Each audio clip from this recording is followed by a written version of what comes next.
आज यूरोप वाले मानवाधिकार की बात करते हैं, मानवता की बात करते हैं। प्रथम विश्व युद्ध यही इन्होंने ही लड़ा था, द्वितीय भी यही लड़े थे, और तीसरा का भी यही लड़ेंगे सब। समझ में आएगी नहीं क्या? अंग्रेजों की बस एक खासियत है, आपकी जान ले लेंगे लेकिन कहेंगे आपका धर्म बहुत अच्छा है। उन्हें पता है कि एशिया वालों की एक ही कमजोरी है, उनको कुछ मत करो, बस उनकी धर्म की तारीफ करते रहो। समझ में आएगी नहीं? जान लेगा। भारत का धज्जी उड़ा के गया सब कौन? अंग्रेज। कभी सुने भारत के आदमी से कि इंग्लैंड वाला गड़बड़ किया, डच गड़बड़ किया, पुर्तगाल, हम लोग को उलझा के रख दिया तो किसमें? इंडिया पाकिस्तान में। समझ में आएगी नहीं क्या? अभी भी यहाँ पे भी अभी भी होता है। तो ये अंग्रेज सब की बहुत बेहतरीन चाल थी यहाँ पर। अंग्रेजों ने ना इस प्रथम विश्व युद्ध में ना गेम खेल गए सब मुसलमानों के साथ, बढ़िया से बेवकूफ बना दिया। इन लोग को लग रहा था कि हमारा साथ देगा सर। जिंदगी में याद रखिएगा, कोई आपका साथ नहीं देगा। आप किसी से एक गिलास पानी मांगिएगा ना तो पहले अपने पिएगा फिर आपको देगा।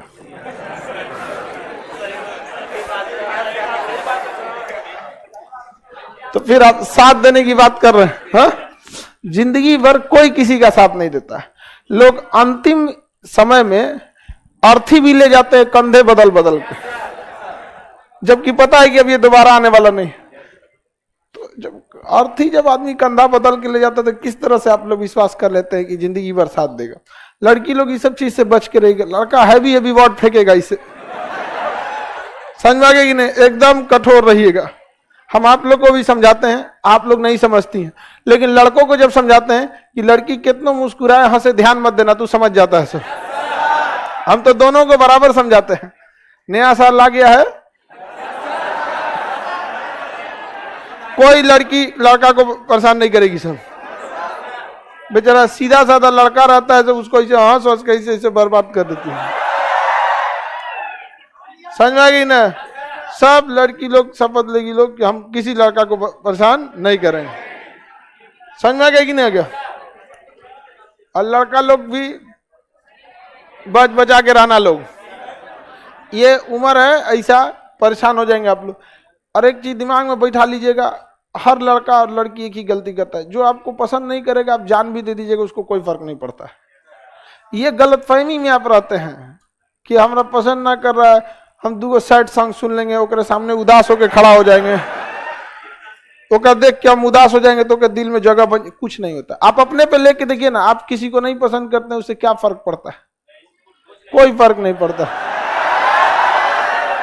देखो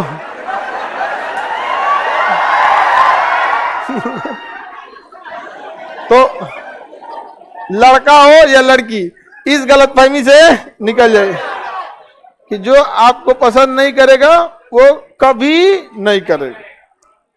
समझ में आएगी ना क्या? लड़की सबको इस सब में ज्यादा दिक्कत नहीं है, लड़के सबको दिक्कत होता है। ज्यादा मेहनत किसको होता है? लड़का सबको ज्यादा मेहनत, लड़की को अरे चार को पीछे पड़ने में से कौन which one of the following is correct.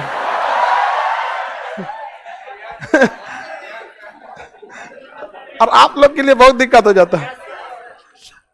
चलिए अब ध्यान से समझते हैं, आगे बढ़े। देखिए, तो प्रथम विश्व युद्ध जब हुआ तो यहां मुसलमानों का एक बहुत बड़ा साम्राज्य था, ऑटोमन साम्राज्य। क्या था? ऑटोमन। ये ऑटोमन साम्राज्य की राजधानी थी कुस्तुनतुनिया। ये ऑटोमन साम्राज्य बहुत आगे तक जा रहा था, और इतना आगे गया था ये ऑटोमन साम्राज्य कि 14वीं सदी में ऑटोमन साम्राज्य फ्रांस तक पहुंच गया था।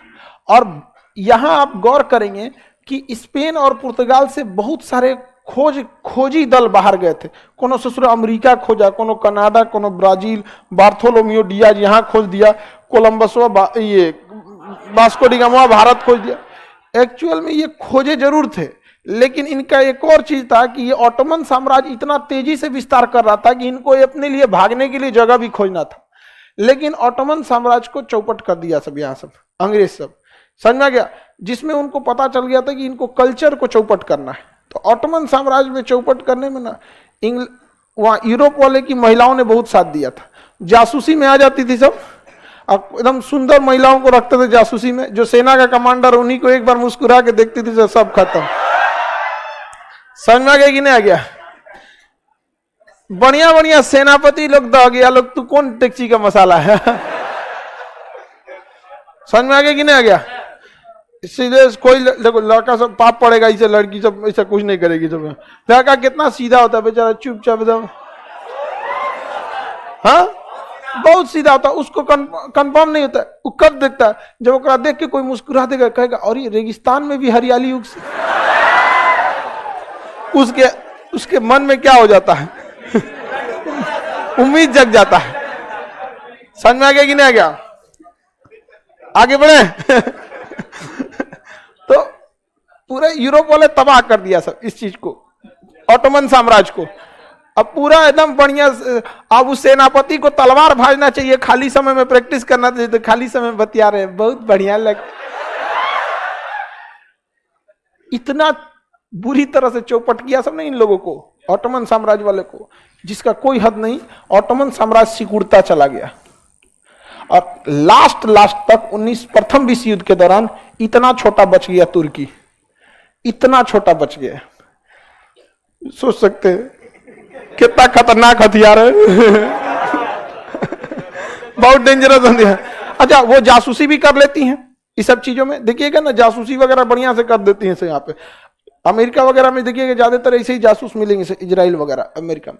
यहां तक हो गया। अब इसका हालत इतना खराब हो गया था कि इस पर फ्रांस चाह रहा था कि हमारा कब्जा हो जाए, इंग्लैंड चाहता था हमारा हो जाए, जर्मनी चाहता था हमारा हो जाए। समझ में आ गया? इसमें इंग्लैंड आया, उसने कहा कि देखो फ्रांस चाहेगा तो कब्जा कर सकता है, जर्मनी भी कब्जा कर सकता है, रसिया भी कब्जा कर सकता है, अमेरिका भी अगर आ गया तो वो भी कब्जा कर लेगा। मुसलमानों तुम हमारा साथ दो, भारत के मुसलमानों तुम हमारा साथ दो। मैं वादा करता हूं कि प्रथम विश्व युद्ध के बाद तुर्की का विभाजन होने नहीं देंगे। किसने बोला था? मुसलमान दबा के साथ दिया, किसका? अंग्रेजों का साथ दिया। प्रथम विश्व युद्ध में 1914 से 1918 के दबा के मुसलमानों ने साथ दिया। इधर अंग्रेजों ने महात्मा गांधी से कहा था कि आप हिंदुस्तानियों को ब्रिटिश सेना में भर्ती कराइए, जब प्रथम विश्व युद्ध हम जीत जाएंगे तो भारत के बारे में कुछ अच्छा सोचेंगे। भारत के बारे में क्या सोचेंगे? अच्छा सोचेंगे। तो जब प्रथम विश्व युद्ध खत्म हुआ तो देश का हर एक युवा सोच रहा था कि हम तो सेना में भर्ती हुए हैं गांधी जी के कहने की वजह से, शायद अंग्रेज 1918 के बाद कुछ अच्छा सोचेंगे। उधर मुसलमान कम्युनिटी, देखिए अभी मुसलमान आपको अल्पसंख्यक लग रहे होंगे, हालांकि सेकेंड लार्जेस्ट कम्युनिटी है हमारे देश की, सबसे बड़ा अल्पसंख्यक है। लेकिन जब देश का विभाजन नहीं हुआ था, आज भी अगर मिला दिया जाए बांग्लादेश, पाकिस्तान, अफगानिस्तान को, तो बराबरी में हो जाएंगे, बराबरी में हो जाएंगे। तो उस समय बराबरी में चल रहे थे। उधर मुसलमानों को लग रहा था कि अंग्रेज प्रथम विश्व युद्ध तो खत्म हो गया, अब तुर्की का विभाजन नहीं होगा, अब तुर्की का विभाजन नहीं होगा। महात्मा गांधी उम्मीद लगा के बैठे थे। महात्मा गांधी सेना में इतने लोगों को भर्ती कराए थे कि महात्मा गांधी को सार्जेंट कहा जाने लगा, क्योंकि सेना और पुलिस में भर्ती कराने वाले को सार्जेंट कहा जाता है। क्या कहा जाता है? सर। तो महात्मा गांधी को क्या उपाधि मिल गई? सर। हाँ, सार्जेंट की उपाधि मिल गई। अब ये लोग इंतजार में थे कि हमें कुछ अच्छा मिलेगा। महात्मा गांधी को 1919 में भी अच्छा मिला और मुसलमानों को भी 1919 में बड़ी अच्छा मिला। 1919 में महात्मा गांधी को मिला जलियांवाला बाग, जलियांवाला बाग। भारत के लोग ठंडा गए अंग्रेजों के बाद में। हमको लोग कहते हैं कि आप एकदम एक्सट्रीमिस्ट क्यों हो जाते हैं। हम कहते हैं आप दोस्तों को पहचानने में थोड़ा देर कर सकते हैं, कोई दिक्कत, दुश्मन को पहचानने में तनिक देर मत कीजिए, वरना वो आपके इतने दहलीज के करीब आ जाएगा ना कि अब दरवाजा बंद कर ले, कोई फायदा नहीं हो, किसी के नहीं हो सकते। और वादा तोड़ना तो इनसे पूछिए। अच्छा, इंग्लिश में आपको नहीं लगता है प्रॉमिस कर रहे हैं अगले दिन तोड़ देता आदमी। तनिक कसम से डरो लगता है कि नहीं, तो थोड़ा हैवी चीज है यार। प्रॉमिस दाएं से तोड़ देता आदमी। यहाँ पे प्रॉमिस तोड़ना तो नहीं, क्या लगता है, इजी लगता है यहाँ पे। अब बचपन में तो आदमी धाए धाए कसम खाता था, विद्या कसम। एक को ऐसा खच रहा था सब ना, सीधे धरती कसम खाता था। इन्हीं सब के वजह से भूकंप आ रहा है। खड़े चोरी करके अरे हमने लिए धरती कसम। हाँ, धरती चुके, धरती कसम। आगे बढ़े तो महात्मा गांधी का मन ठंडा गया, मुसलमान लोग को बढ़िया से इलाज किया। 1919 में मुसलमानों के लिए तुर्की का विभाजन कर दिया। तुर्की का क्या कर दिया? विभाजन हो गया, तुर्की का विभाजन। और विभाजन करके नहीं, इतना एरिया फ्रांस ले गया, एक जर्मनी ले गया, इंग्लैंड ले गया, जिसको जो मन गया प्रसादी समझ के नोच ले गया यहाँ पे। और वहां की महिलाओं को बुर्का पहनने पे रोक लगा दिया, नकाब नहीं पहन सकती, और मुसलमानों को टोपी पहनने पे रोक लगा दिया। समझ में गया?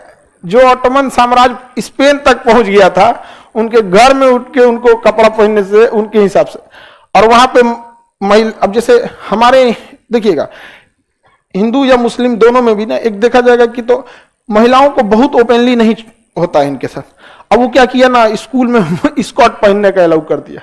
जहां हमेशा सलवार सूट पहन के जाने का व्यवस्था, वहां अचानक स्कर्ट पहन के करिएगा तब क्या होगा? अंग्रेज याद रखिएगा कभी आपके धर्म पे जाएगा ही नहीं, केवल आपका कल्चर चौपट करेगा। याद रखिए, भारत की महिलाओं को फाटल जींस पहना के घुमा दिया अंग्रेज। इन लोग को समझो में नहीं आ रहा है, वो कल्चर ले जा रहा है। उनको उनका टारगेट है 100 साल के अंदर इंडिया के कल्चर को कंप्लीटली वेस्टर्न कल्चर बना देना। जिस दिन वेस्टर्न कल्चर बन गए उस दिन आप यूरोप का विरोध कर ही नहीं पाइएगा, क्योंकि आप उसी का विरोध करते हैं जिसका कल्चर आपसे मैच नहीं करता। समझ में आ गया कि नहीं आएगा? आप बताइए ना, कोई अर्जेंटीना का आदमी है, आपसे कोई मतलब नहीं, लेकिन आके कहे नमस्ते क्या हालचाल, तुरंत आपको लगा हो जाएगा, अरे यार कितना बढ़िया आदमी है अर्जेंटीना का, यहां आके बोलता है नमस्ते क्या हालचाल, कोई मतलब नहीं। तो कल्चर, उनका मेन काम क्या होता है? कल्चर। तो इस चीज को आप समझिए। भारत में ना अच्छा गूगल हो गया, यूट्यूब हो गया, या जो भी प्लेटफॉर्म बड़े बड़े हैं वो सब हम वेस्टर्न कल्चर के, अमेरिका के हैं। आप जरा भी इसके खिलाफ जरा बोल के देखिए, अरे महिलाओं के खिलाफ बोल दिया, ये बोल दिया, वो बोल दिया, हमरों से कुछ होगा। हम कहते हैं महिलाओं के खिलाफ नहीं बोल रहे, हम कल्चर के खिलाफ बोल रहे हैं। आप अगर यूरोप की महिलाओं को साड़ी पहना सकते हैं, पहना सकते हैं, तो फिर आपन हमारे पे काय थोप रहा है? समझ में आ गई नहीं आएगा? अच्छा, वो लोग इस तरह से प्रेडिक्ट करते हैं जैसे हमारा कपड़ा एकदम खराब है। हम लोग का पैंट शर्ट में क्या खराबी है? कोई खराबी नहीं है। हमारा जीन्स तो कबो ना पहने, हम कभी पहने भी नहीं है, सांस फूल जाता है उसमें पहने। एक बार ट्राई किया तो चला पाइप में घुस गया। अरे 3 दिन का जितना कपड़ा का वजन होता है उसमें अकेले एक जींस का होता है। लेकिन ये उन लोग का क्या चीज है? कल्चर थोप देते हो बहुत अच्छे से अंग्रेज समझा। मुसलमान लोग का तो मुंह लटक गया। समझ में आ गया कि नहीं आ गया? कहा कि बाप रे बाप, ही बहुत खराब है सब, अंग्रेज सब गड़बड़ कर दिया सब। अच्छा, यहाँ तुर्की का तो चौपट करवे किया सब। तुर्की को तो चौपट किया सब। यहाँ एक देश है फिलिस्तीन। किसका? फिलिस्तीन। फिलिस्तीन को कहा सब सऊदी के राजा से कि तुम हमको साथ दो, हम फिलिस्तीन तुम्हें देंगे। फ्रांस से इंग्लैंड वाला कहा कि तुम हमको साथ दो, फिलिस्तीन तुम्हें दे देंगे। रूस से कहा तुम हमारा साथ दो, फिलिस्तीन तुमको दे देंगे। समझ में आ गया कि नहीं आ गया? समझ में आ गया कि नहीं आ गया? किसी को दिक्कत? तो ऐसे अंग्रेज सब जो थे सब बहुत उटपटांग थे, इसलिए भारतीयों ने अंग्रेजों की तुलना वैश्या से किया है। समझ में आ गया कि नहीं आ गया? तो फिलिस्तीन के लोग अजीब हो गए यहाँ पे। और उसके बाद जानते हैं, प्रथम विश्व युद्ध के बाद फिलिस्तीन किसी को नहीं दिया, यहूदियों को ले आके बैठा दिया, कहा कि तुम अपना देश बना लो, यहाँ पे इजराइल बना लो यहाँ पर। तो अभी हम लोग मेन देखते हैं यहाँ तुर्की का विभाजन। तुर्की का क्या हो गया? विभाजन। अब इसमें पूरे मुसलमान खिलाफ हो गए। किसके खिलाफ हो गए? अंग्रेजों के। कहा कि अरे तुम हमारा तुर्की का विभाजन कर दिया। यहाँ पे उस समय तुर्की में ही खलीफा थे। देखिए, इस्लाम धर्म में 1400 साल पहले मोहम्मद साहब आए थे, इस्लाम नहीं। समझ में गया कि नहीं? 1400 साल पहले कौन आए थे? मोहम्मद साहब। इस्लाम नहीं आया था, इस्लाम बहुत पहले आए थे। इस्लाम धर्म में जिस तरह जैन धर्म में 24 तीर्थंकर है ना, उस तरह इस्लाम धर्म में 1.25 लाख पैगंबर। कितने पैगंबर हैं? 1.25। उन पैगंबरों में सबसे अंतिम पैगंबर मोहम्मद साहब थे, जो 1400 साल पहले आए थे। समझ में? इस्लाम उससे बहुत पहले से था। मुसलमान जो हज करने जाते हैं ना, मक्का मदीना, वहां पे हज एक बहुत लंबी प्रक्रिया होती है। उसमें एक सांकेतिक रूप से आप काबा और मदीना देखते होंगे, मस्जिद नबवी, तो बहुत लंबी प्रक्रिया, हज की प्रक्रिया मोहम्मद साहब से पहले से चालू थी। अब एक पैगंबर थे, उनको मतलब आप लोग को अब इस्लामिक और जब उसमें पढ़ेंगे तब आप लोग को पढ़ना पड़ता है वहां पे, तो वो पहले से चालू था। तो आप लोग दिमाग में एक चीज रखिएगा, ऐसा ना हो कि गलती कर। इस्लाम धर्म 1400 साल पहले यानी 6ठी शताब्दी में इस्लाम धर्म नहीं आया था। कौन आए थे? मोहम्मद साहब। इस्लाम उससे पहले भी था। अंतिम पैगंबर कौन थे? मोहम्मद साहब थे। अब मोहम्मद साहब के बाद उन्होंने क्या किया, नियम बना दिया कि मेरे बाद इस्लाम की बागडोर इस्लाम के अच्छे जानकार जो रहेंगे उन्हीं के हाथ में रहेगी। उन्हें खलीफा कहा गया। क्या कहा गया? खलीफा। तो जो अंतिम खलीफा थे ना, वो कहां थे? तुर्की में। तो इसलिए मुसलमानों का एक धार्मिक लगाव भी था। किसके साथ? तुर्की के साथ। किसके साथ? तुर्की के साथ था। यहाँ पे मुसलमान पूरी तरह से विरोध कर दिया सब अंग्रेजों का। कौन सा आंदोलन? खिलाफत आंदोलन। मोहम्मद अली और शौकत अली ने खिलाफत आंदोलन का नेतृत्व किया। महात्मा गांधी इतने ज्यादा समझदार थे, उन्हें पता था कि दुनिया में मुसलमानों का इतना प्रेशर आएगा, इतना प्रेशर आएगा कि अंग्रेजों को यह तुर्की का विभाजन रद्द करना ही पड़ेगा। तो ये बात महात्मा गांधी भली भांति जान गए थे। समझ में आ गया कि नहीं आ गया?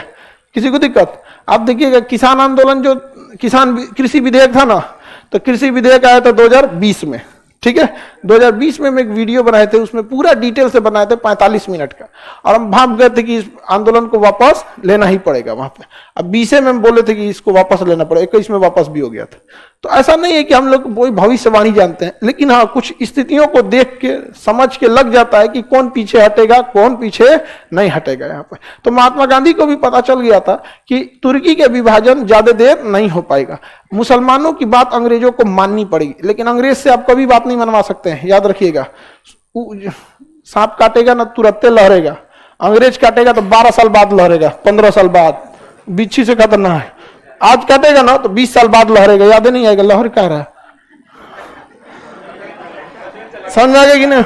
ओकर काटल अभी नहीं, 1947 में काटा था, अभी ले लहर रहा है हम लोग को, अभी बहुत लंबा लहरेगा। हाँ, आगे समझिए। तब महात्मा गांधी को एक चीज पता चल गया था। देखिए, महात्मा गांधी को पता चल गया कि भाई एक यही मौका है, अगर हम मुसलमानों की इस खिलाफत आंदोलन का नेतृत्व कर देते हैं तो हो ना हो इसको तो खत्म करना ही है। लेकिन अगर हम नेतृत्व कर देंगे तो मुसलमानों को लगेगा कि गांधी जी की वजह से तुर्की का विभाजन रद्द हुआ है। तुरंत महात्मा गांधी मोहम्मद अली और शौकत अली से कहें कि दिल्ली में एक बड़ा प्रोग्राम करो। उस समय दिल्ली का सबसे बड़ा स्टेडियम था फिरोज शाह कोटला मैदान। कौन था? फिरोज शाह कोटला मैदान में बड़ा आंदोलन करो, अंग्रेजों को उनकी हैसियत दिखानी पड़ेगी, पूरे अंग्रेजों के खिलाफ होगा, कैसे मुसलमानों का अधिकार छीना जाता है। महात्मा गांधी लंबा चौड़ा भाषण दिए, कहे मुसलमान आप अकेले नहीं है, पूरा देश आपके साथ है, पूरी दुनिया आपके साथ है, कोई आपको नहीं झुका सकता है। और इसे करके महात्मा गांधी ने खिलाफत आंदोलन की क्या कर दिया? अध्यक्षा कर दिया। उसके 1 महीना बाद अंग्रेजों ने कह दिया ठीक है गलती हो गया, तुर्की का विभाजन रद्द। मुसलमानों ने कहा फरिश्ता मिल गया हमको, यही फरिश्ता था, मिल गया हमको। समझ आ गया कि नहीं आ गया? लेकिन आपको एक चीज लगेगा कि अंग्रेज क्या तुर्की से हट गए? नहीं, अंग्रेजों ने तुर्की का विभाजन, बस विभाजन रोका था। उसके बाद तुर्की में खलीफा के पद को हटा दिया गया, वहां चुनाव कराया गया। समझा गया? और जो धार्मिक चीज था वो किस पे हो गया? राजनीतिक पद बना दिया, और वहां से खलीफा का पदे खत्म कर दिया। समझा गया? आज पूरी दुनिया में ना, अगर किसी भी क्रिश्चियंस को एक संदेश देना है ना, तो इटली से खड़ा हुआ पोप फ्रांसिस एक संदेश देंगे तो पूरी पता चल जाएगा। लेकिन अंग्रेजों को पता था कि अगर खलीफा का पद छोड़ दिए तो 100 साल बाद, 200 साल बाद यही एक ऐसा आदमी आएगा, इसका पद, क्योंकि वो एक पद तो वो तो पोस्ट है एक ठो, खलीफा तो पद का नाम है, कोई ना कोई खलीफा उस समय होगा जिसके कहने पे सब एक हो जाएंगे सब। इसलिए 100 साल आगे का सोचे थे सब। सोचिए कि इन्हें को खत्म करो पहले, तो वहां पे कह दिया नहीं खलीफा आप ही रहेंगे, राष्ट्रपति आप ही रहेंगे, खलीफा की जगह राष्ट्रपति हो जाएंगे।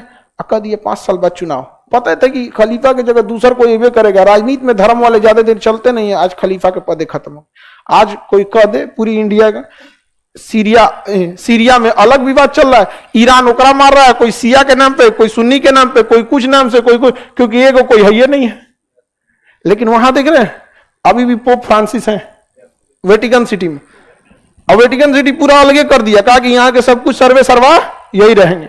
और वहां पे क्या नियम बनाया कि जो सबसे बड़े फादर रहेंगे वही यहाँ के राष्ट्रपति रहेंगे। अब तुर्की में क्या कहा? राष्ट्रपति का चुनाव होगा। समझ रहा है कि नहीं आएगा? अब मुसलमान लोग को अभी भी लगता है अमेरिका उनका साथ देगा।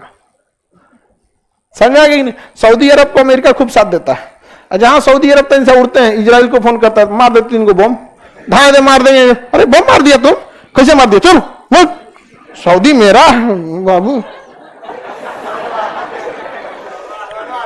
दोनों हाथ से सूर आता है उसको। समझ आ रहा है कि नहीं आ रहा? अच्छा, एक बार हम ये बात पूरा बता दिए थे तो कुछ लोग को खराब लग गया था। तो होता है, छोटे बच्चे जो होते हैं ना, जिनके पास कम बुद्धि होता है, वो केवल अपनी तारीफ और पुचकारना समझते हैं। उसको स्कूल का टीचर पीट देता है कि आगे जाके तुम्हारा भविष्य सुधर जाएगा, तो स्कूल के टीचर से लड़ जाता है।